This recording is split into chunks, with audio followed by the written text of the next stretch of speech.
Manufacturers' confidence in the Nigeria's economy has dropped to the lowest in nearly 2 years in the second quarter of 2023.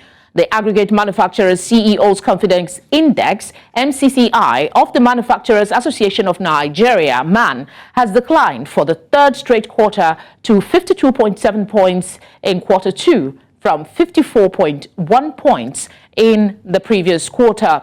According to the latest report by MAN, explained that the dip is largely driven by the slow recovery from the cash crunch, high cost of energy, high transportation cost, and partially by the abrupt removal of subsidy that took effect towards the end of the second quarter.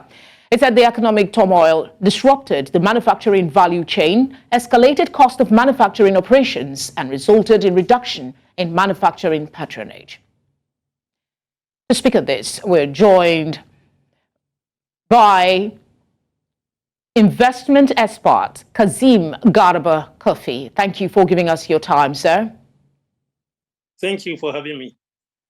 When manufacturers' confidence is low, as MAN report quotes, what picture does that paint of the economy?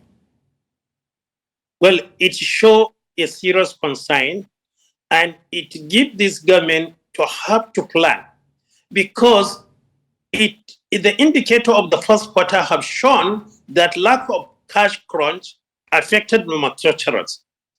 Now we go with the cost of removing the subsidy, the exchange rate. Most of the manufacturing companies have shown in their balance sheet for the half year that they have declared huge loss due to these exchange losses. And therefore, now the individual, the consumer that consume this product, they lack the ability.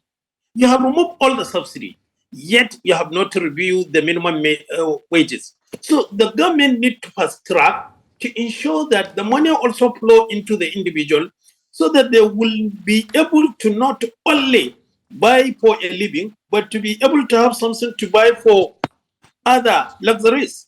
Today, people are living hand to mouth. Most of the people they are earning couldn't even buy them the 3 square meal, talk less of the manufacturer. So the manufacturer consumption will continue to decline. By the way, now with the ECOWAS sanction, it also blocked our product going outside Nigeria. And therefore, within the economy, we are suffering because of lack of enough resources. Yet, you have also closed your border where can be taking your product to export. So therefore, the manufacturers are really in a serious concern, and the government have to plan if they really mean business, because if there is no match into the manufacturing, unemployment will continue to increase, and this will not be good for the insecurity, and it will not be good for the economy. And don't forget that already our GDP now we are number 3 instead of number 1 because of the exchange rate.